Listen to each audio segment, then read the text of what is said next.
Tarzan of the Apes by Edgar Rice Burroughs. Chapter 2. The Savage Home. Nor did they have long to wait, for the next morning as Clayton was emerging on deck for his accustomed walk before breakfast, a shot rang out, and then another, and another. The sight which met his eyes confirmed his worst fears.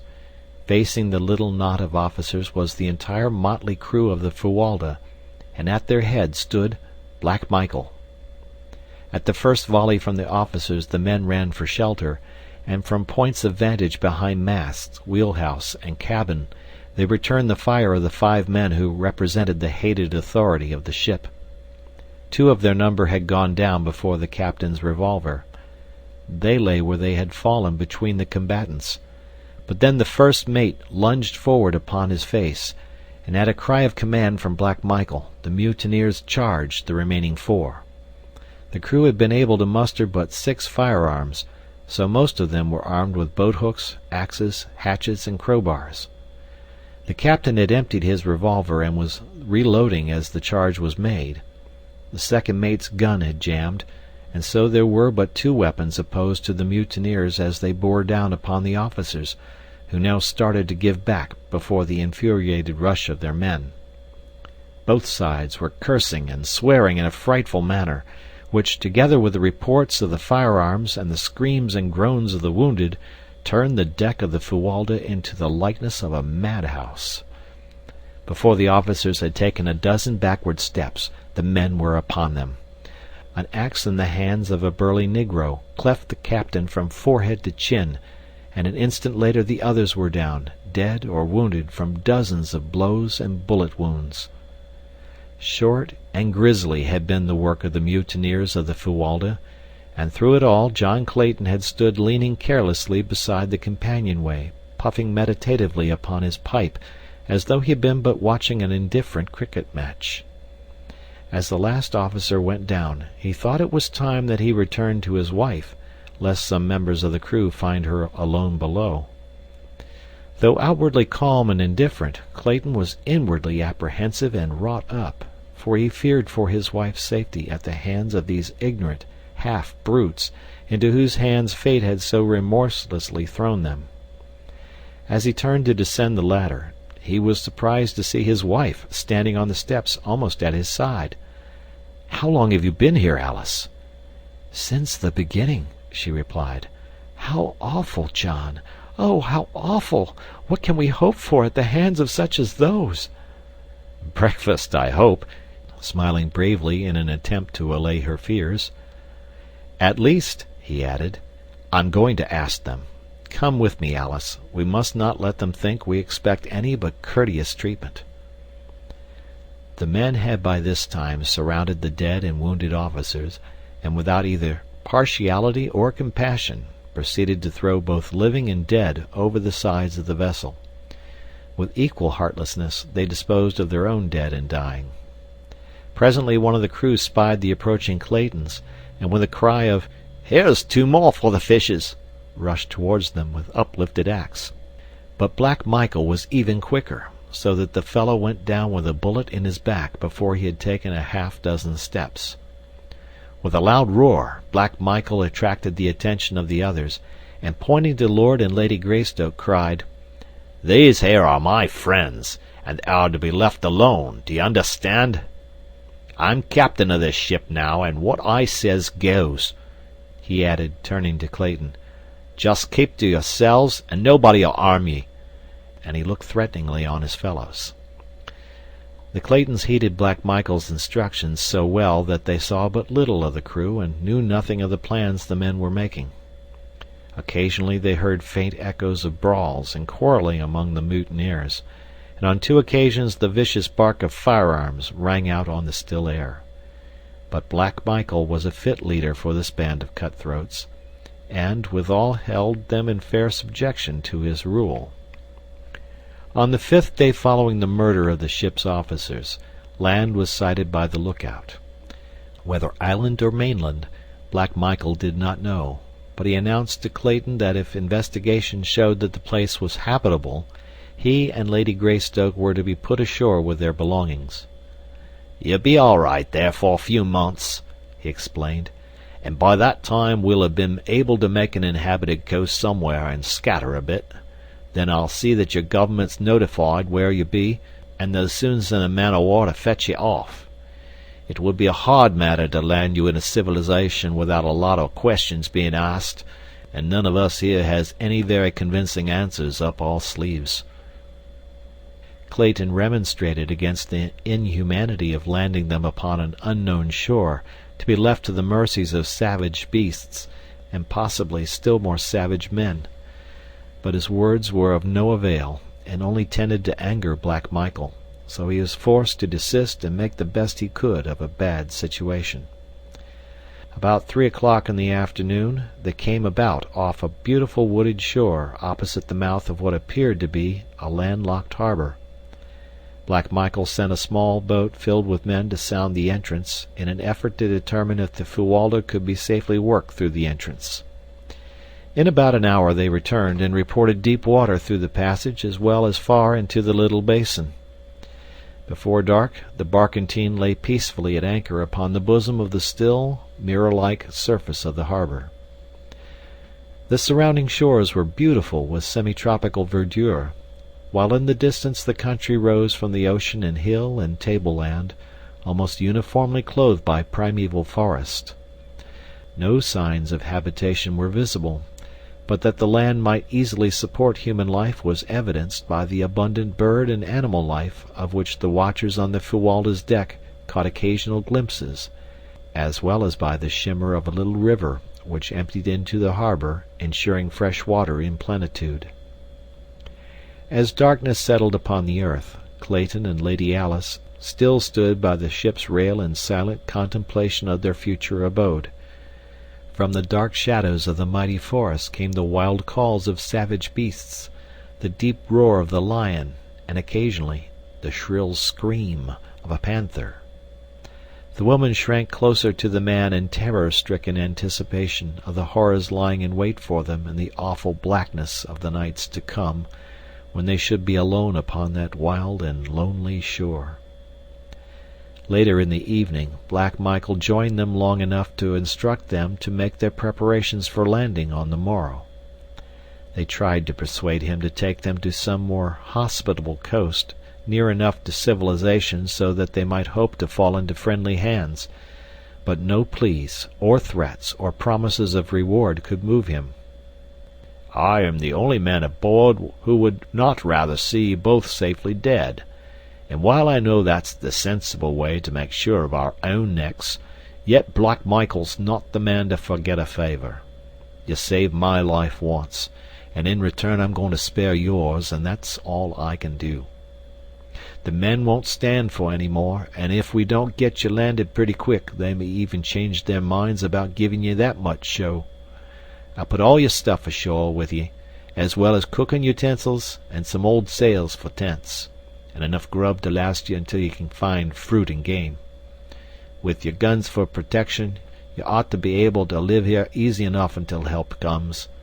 When I get safely hid away, I'll see to it that the British government learns about where you be. For the life of me I couldn't tell 'em exactly where, for I don't know myself, but they'll find you all right." After he had left them, they went silently below, each wrapped in gloomy forebodings. Clayton did not believe that Black Michael had the slightest intention of notifying the British government of their whereabouts, nor was he any too sure but that some treachery was contemplated for the following day, when they should be on shore with the sailors who would have to accompany them with their belongings. Once out of Black Michael's sight, any of the men might strike them down, and still leave Black Michael's conscience clear. And even should they escape that fate, was it not but to be faced with far graver dangers? Alone he might hope to survive for years, for he was a strong, athletic man. But what of Alice, and that other little life so soon to be launched amidst the hardships and grave dangers of a primeval world? The man shuddered as he meditated upon the awful gravity, the fearful helplessness of their situation, but it was a merciful providence which prevented him from foreseeing the hideous reality, which awaited them in the grim depths of that gloomy wood. Early next morning, their numerous chests and boxes were hoisted on deck and lowered to waiting small boats for transportation to shore. There was a great quantity and variety of stuff, as the Claytons had expected a possible 5 to 8 years' residence in their new home. Thus, in addition to the many necessities they had brought, there were also many luxuries. Black Michael was determined that nothing belonging to the Claytons should be left on board. Whether out of compassion for them, or in furtherance of his own self-interest, it would be difficult to say. There was no question but that the presence of property of a missing British official upon a suspicious vessel would have been a difficult thing to explain in any civilized port in the world. So zealous was he in his efforts to carry out his intentions that he insisted upon the return of Clayton's revolvers to him by the sailors in whose possession they were. Into the small boats were also loaded salt meats and biscuit, with a small supply of potatoes and beans, matches and cooking vessels, a chest of tools, and the old sails which Black Michael had promised them. As though himself fearing the very thing which Clayton had suspected, Black Michael accompanied them to shore, and was the last to leave them when the small boats, having filled the ship's cask with fresh water, were pushed out toward the waiting Fuwalda.